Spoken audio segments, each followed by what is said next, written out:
Yeah అండి. నమస్తే. నేను మీ రవిప్రకాష్. ఎనీవే హైదరాబాద్‌లో రియల్ ఎస్టేట్ పరిస్థితులు ఎలా ఉన్నాయి ఇప్పుడు? పర్టిక్యులర్‌గా లాస్ట్ 1 ½ ఇయర్ నుంచి ఎలాంటి మార్పులు చూస్తున్నాం రియల్ ఎస్టేట్ సెక్టార్‌లో అనేది ఒకసారి మాట్లాడుకుందాం. అండి, drastic changes in Hyderabad real estate. ఓవరాల్‌గా హైదరాబాదే ట్రాన్స్‌ఫార్మ్ అవుతా ఉంది. హైదరాబాద్ రియల్ ఎస్టేట్ కూడా నెక్స్ట్ లెవెల్‌కి వెళ్తా ఉంది. ఇది క్లియర్‌గా చెప్పాలంటే అండి, ఒక 10 ఇయర్స్ బ్యాక్‌కి వెళ్తే మీరెక్కడ ఇన్వెస్ట్ చేసినా కూడా, ఏ ప్రాంతంలో ఇన్వెస్ట్ చేసినా కూడా చాలా త్వరగా మీకు రిటర్న్స్ వచ్చాయి. సో, ఎక్కడ పెట్టినా లాభాలొస్తాయి అనేది ఒక కాన్సెప్ట్‌లో ఉండిపోయాం. బట్ ఇప్పుడు జరుగుతున్న మార్పులేంటంటే, గ్రోత్ అనేది కొన్ని స్పెసిఫిక్ ఏరియాస్ వైపే పాస్ అవుతుంది. ఎక్కడంటే అక్కడ ఇన్వెస్ట్ చేస్తే ప్రాఫిట్స్ వస్తాయా? లేకపోతే మన వెల్త్ గ్రో అవుతదా? అంటే స్ట్రెయిట్ ఆన్సర్ చెప్పాలంటే నో. 100% నో. సో, ఇది అర్థం చేసుకోండి. ఈ డైనమిక్స్ అయితే హైదరాబాద్ రియల్ ఎస్టేట్‌లో క్లియర్‌గా చేంజ్ అవుతున్నాయి. మరి ఎలా ఇన్వెస్ట్ చేయాలి అని మీరు అడుగుతారు. Proper connectivity. ఎప్పుడు కూడా ఇది చాలా చాలా ఇంపార్టెంట్. కనెక్టివిటీ అంటే కనెక్టివిటీని ప్రాపర్‌గా అర్థం చేసుకోండి. మల్టిపుల్ కనెక్టివిటీ ఉండాలండి ఒక ప్రాంతానికి ఇప్పుడు కూడా. ఈ ఎగ్జాంపుల్ చెప్పాలంటే నేను శంకరపల్లి ఎగ్జాంపుల్ చెప్తాను. శంకరపల్లి కనెక్టివిటీ ఒకసారి చూడండి. ఓఆర్ఆర్ ఎగ్జిట్ 1 అంటే ఫు ఐటీ షాడో ఏరియాస్ నుంచి ఫైనాన్షియల్ డిస్ట్రిక్ట్ కావచ్చు, గచ్చిబౌలి కావచ్చు, చాలా easy connectivity 30 minutes, 40 minutes drive. అలాగే ఓఆర్ఆర్ ఎగ్జిట్ 2 కొల్లూరు ఎగ్జిట్ నుంచి కనెక్టివిటీ వయా రేడియల్ రోడ్ 7. అలాగే కోర్ సిటీ నుంచి through Mumbai highway NH65 easy connectivity. ఏ ప్రాంతానికైనా ఇలాంటి కనెక్టివిటీ ఉండాలి. అంటే డై 3-4 డైమెన్షనల్ కనెక్టివిటీ ఉండాలి. ప్యారలల్ హైవేస్ నుంచి కనెక్టివిటీ ఉండాలి. దీన్ని కనెక్టివిటీ అంటాం. రియల్ ఎస్టేట్‌లో ఇది అర్థం చేసుకోండి. అలాగే ఆ లొకేషన్‌లో ఏం జరుగుతుంది? గవర్నమెంట్ పుష్ ఏముంది? గవర్నమెంట్ పాలసీ ఏముంది? ల్యాండ్ బ్యాంక్ ఎలా ఉంది? పాపులేషన్ డెన్సిటీ ఆఫ్ పాపులేషన్ ఎలా ఉంది? హాస్పిటాలిటీ ఎలా ఉంది? అలాగే డిఫరెంట్ సెక్టర్స్ అక్కడ ఏం ఇండస్ట్రీస్ వస్తున్నాయి? ఫార్మా వస్తుందా? లేకపోతే ఏరోస్పేస్ వస్తుందా? అక్కడున్న జాబ్ మార్కెట్ ఏంటి? న్యూగా క్రియేట్ అవ్వబోతున్న జాబ్స్ ఏంటి? రెసిడెన్షియల్ ఎన్విరాన్మెంట్ ఏంటి? ఇవన్నీ అబ్జర్వ్ చేసుకోవాలి. సో, ఎక్కడికో వెళ్ళిపోయి ఐసోలేటెడ్‌గా ఉన్న ప్లేస్‌లో ఇన్వెస్ట్ చేస్తామంటే ఇట్ టేక్స్ లాట్ టైమ్ అండి. సమ్‌టైమ్స్ అది డిప్రిషియేట్ కూడా అవుతది. ల్యాండ్ ప్రైస్ తగ్గదు అనేది వాస్తవం కాదు. చాలా చూసాం. ల్యాండ్ ప్రైజెస్ చాలా చోట్ల చాలా తగ్గినాయి. నెక్స్ట్, ఇప్పుడు హైదరాబాద్ రియల్ ఎస్టేట్‌లో కొన్ని హైవేస్ గురించి మాట్లాడుకుందాము. ఆ హైవేస్ గురించి మాట్లాడుకుంటే మీకు అసలు హైదరాబాద్ రియల్ ఎస్టేట్‌లో ఏం జరుగుతుందనేది కూడా అర్థమవుతది. ఫస్ట్ కమ్స్ NH65 అంటే అదే Mumbai highway. So, Mumbai highway Hyderabad real ఎస్టేట్‌లో ఎప్పుడూ కూడా ఎవర్ గ్రీన్ హైవేనే. ఎందుకు? అక్కడ ఏమన్నా గవర్నమెంట్ అనౌన్స్ చేసిన SEZs ఉన్నాయా? ఏమీ లేవు. ఎయిర్‌పోర్ట్ ఉందా? లేదు. లేకపోతే ఫ్యూచర్ సిటీ లాంటి ప్రాజెక్ట్ ఏమన్నా వస్తుందా? లేదు. కానీ ఈ ముంబై హైవే ఫ్లరిష్ అవుతానే ఉంది. దానికి రీజన్ ఏంటంటే కనెక్టివిటీ. కోర్ సిటీకి కనెక్ట్ అయ్యి ఉండటం, చాలా నియర్‌గా ఉంటాం. పైగా హైదరాబాద్ సిటీ ఎటువైపు ఎక్స్‌పాండ్ అవుతుంది చూడండి. ఈస్ట్, వెస్ట్, నార్త్, సౌత్ తీసుకుంటే వెస్ట్ వైపు ఎప్పుడు సిటీ ఎక్కువగా ఎక్స్‌పాండ్ అవుతూ ఉంటుంది. పర్టిక్యులర్‌గా మన హైదరాబాద్ విషయంలో.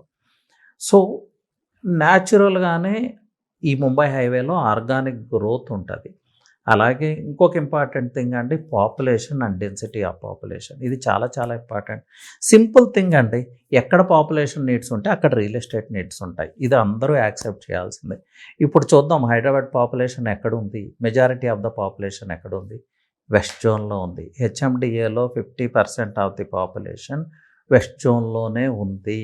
సో, పాపులేషన్ ఉన్న చోటే రియల్ ఎస్టేట్ నీడ్స్ ఉంటాయి. That's the power of west zone and that's the power of Mumbai highway అండి.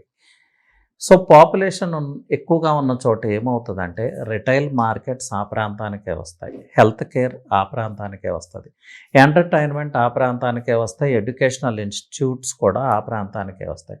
సో, ఏమవుతది? మీరు వద్దు అన్నా కూడా ఆ ప్రాంతం డెవలప్ అవుతానే ఉంటది. సో, ఇప్పుడు హైదరాబాద్ రియల్ ఎస్టేట్‌లో ఇన్వెస్ట్ చేయాలంటే మనం కన్సిడర్ చేయాల్సింది ఈ ఫ్యాక్టర్స్‌ని. ఏవో ఎవరో చేసే ప్రకటనలు కాదు మనకి ఇంపార్టెంట్. లేకపోతే కలర్‌ఫుల్ బ్రోచర్స్ అంతకన్నా కాదు. గ్రౌండ్ రియాలిటీస్ కావాలి. ఇది అర్థం చేసుకోండి. దానికోసమే నేను ముంబై హైవే గురించి చెప్తున్నాను. ముంబై హైవేలో మైక్రో మార్కెట్స్ గురించి షార్ట్‌లో చెప్పేస్తాను. సో, ఫస్ట్ ఇనీషియల్‌గా మనం ఔటర్ రింగ్ రోడ్ ఓఆర్ఆర్ 3 దగ్గర తీసుకుంటే పటాన్ చెరువు అండి. It's transforming part and parcel of Hyderabad అయిపోయింది ఇప్పుడు పటాన్ చెరువు. హై రైజ్ కల్చర్ కూడా వచ్చేసింది ఆ ప్రాంతంలో. నెక్స్ట్ తీసుకుంటే ఇస్నాపూర్, చిట్కుల్, ఇంద్రేశం ఇది ఒక మైక్రో మార్కెట్ కింద తీసుకోవచ్చు. మీరు ఎఫోర్డబుల్ ప్రైస్‌లో విల్లా కావాలా? This is the market. Isnapur కావచ్చు, చిట్కులు కావచ్చు, ఇంద్రేశం కావచ్చు. లేకపోతే ఒక మంచి ఇన్వెస్ట్‌మెంట్ చేయాలి. ఒక 4, 5 ఇయర్స్‌లో అది part and parcel of city అయిపోవాలి అంటే దిస్ ఈజ్ ద మార్కెట్ అండి. Prices are around 45,000-50,000. సో, ఈ ప్రైస్‌లో ఎంటర్ అవ్వచ్చా అంటే 100% ఎంటర్ అవ్వచ్చు. ఈ 45,000 1,00,000కి రీచ్ అవుతది. మీరందరూ చూస్తుండగానే 1,00,000కి రీచ్ అవుతది. 1,50,000 కూడా రీచ్ అవుతది. This is sure. So, next తీసుకుంటే రుద్రారం అండి. చాలా మంచి మైక్రో మార్కెట్ ఇది. అగైన్ శంకరపల్లి వరకు కనెక్ట్ అయి ఉంటది. ముంబై హైవేకి, శంకరపల్లికి మిడిల్‌లో ఉండే ప్రాంతం. ఈ ప్రాంతంలో ఇప్పుడు విల్లా మార్కెట్ స్టార్ట్ అవుతా ఉంది. అప్‌కమింగ్ కన్‌స్ట్రక్షన్ చాలా ఇనీషియల్‌గా స్టార్ట్ అవుతున్నాయి. సో, ఎర్లీ బర్డ్ అడ్వాంటేజ్ తీసుకోవాలంటే ఏం చేయాలి? ఎప్పుడైతే మనం డెవలప్‌మెంట్ స్టార్ట్ అయిందో ఆ టైంలో ఎంటర్ అవ్వాల్సి ఉంటది. ఫ్యూ ప్రాజెక్ట్స్ ఉన్నాయి. So, price around 25,000 per square yard ఉంటది. నెక్స్ట్ తీసుకుంటే ఐఐటి కంది ఈ ప్రాంతాలండి. ఐఐటి కంది ఈ ప్రాంతానికి చాలా ఫ్యూచర్ ఉంది.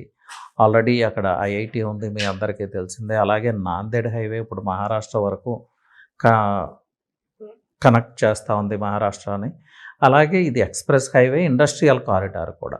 సో, ఈ ఏరియాని బేస్ చేసుకొని మీరు ఇన్వెస్ట్ చేస్తే, అలాగే ఈ ఏరియాలో కొంచెం ఎఫోర్డబుల్ ప్రైజెస్‌లో దొరుకుతా ఉన్నాయి. అరౌండ్ 22,000 నుంచి 25,000 హైవేకి నియర్‌గా మేబీ హైవే ఫేసింగ్ ఉంటే హయ్యర్ సైడే ఉంటది ప్రైజెస్. బట్ ఎఫోర్డబుల్ ప్రైస్ అంటే 22,000 బిలో 25,000 ఈ ప్రాంతాల్లో దొరుకుతా ఉన్నాయి. 100% ఇన్వెస్ట్ చేసుకోవచ్చు. రీసెంట్ టైమ్స్‌లో ఇక్కడ కూడా స్లోగా విల్లా కల్చర్ స్టార్ట్ అవుతుంది. సో, ఏ డెవలప్‌మెంట్ అయినా ఆ స్టార్ట్ అయిన టైంలో అంటే ఇనీషియల్‌గా బిగిన్ అయిన టైంలో మనం మార్కెట్‌లోకి ఎంటర్ అయితే, మనం ఎగ్జిట్ అయ్యే టైంకి ఆ ప్రాంతం యొక్క రూపురేఖలు మారుతాయి. మీకు ఎగ్జిట్ ఈజీ అవుతది. లేదు అంటే ఒక ప్రాపర్టీ లాగా మిగిలిపోతది. లేదు మీ డ్రీమ్ విల్లాని అక్కడ కన్‌స్ట్రక్ట్ చేసుకునే అవకాశం. ఇది కంది మార్కెట్ అండి. నెక్స్ట్ తీసుకుంటే సంగారెడ్డి అండ్ సంగారెడ్డి సరౌండింగ్స్. ఇంకా Sangareddy already developed town. High density of population ఉంటది. రీజనల్ రింగ్ రోడ్ స్ట్రెచ్ అక్కడే స్టార్ట్ కాబోతుంది పెద్దాపూర్‌లో. ఫస్ట్ ఫౌండేషన్ స్టోన్ అక్కడే లే చేస్తారు. 150 ఏకర్స్‌లో ఇంటర్చేంజ్ వస్తుంది. చాలా జాబ్ మార్కెట్ ఉంది. District head quarter. సో, ఈ సరౌండింగ్స్‌లో మైక్రో మార్కెట్స్‌ని ప్రాపర్‌గా అర్థం చేసుకొని ఇన్వెస్ట్ చేస్తే చాలా అంటే చాలా మంచి రిజల్ట్స్ ఉంటాయి. సో, ఇదే ముంబై హైవేలో కొంచెం ఎఫోర్డబిలిటీ కావాలి మీకు అంటే వోక్సన్ యూనివర్సిటీ, కమ్కోల్ ఈ ప్రాంతాలు. ఈవెన్ 10,000 దగ్గర నుంచి స్క్వేర్ యార్డ్ లభిస్తూ ఉంది ఈ ప్రాంతాల్లో. 10,000-15,000 అనుకోండి. నెక్స్ట్ ఆఫ్టర్ కమ్కోల్ తీసుకుంటే మేబీ జహీరాబాద్, నిమ్స్ ఆ సరౌండింగ్స్ అండి. రీసెంట్ టైమ్స్‌లో జహీరాబాద్‌కి చాలా క్రేజ్ ఉంది. Zaheerabad it self is a potential place అండి. ఇండస్ట్రియల్ సిటీ అది. నిమ్స్ గురించి మీ అందరికీ తెలిసిందే. సో, హైదరాబాద్‌ని బేస్ చేసుకొని ఇన్వెస్ట్ చేయాల్సిన అవసరం లేదు జహీరాబాద్‌లో. సో, జహీరాబాద్‌లో ఏం జరుగుతుందనేది అర్థం చేసుకొని ఆ ప్రాంతాల్లో ఇన్వెస్ట్ చేసుకోవచ్చు. బట్ బెటర్ ఆప్షన్ ఏంటంటే ఎప్పుడూ కూడా హైదరాబాద్ సిటీని బేస్ చేసుకొని హైదరాబాద్‌కి నియర్‌గా ఇన్వెస్ట్ చేసుకోవటం బెటర్. మీకు అక్కడ ఏదన్నా బిజినెస్ ఉంది, మీ రిలేటివ్స్ ఉన్నారు, లేకపోతే మీకు ఇంట్రెస్ట్ ఉంది అంటే యూ కెన్ గో హెడ్ అండి. ఇది క్లుప్తంగా ముంబై హైవే. ఇంకా చాలా మైక్రో మార్కెట్స్ ఉన్నాయి ముంబై హైవేలో.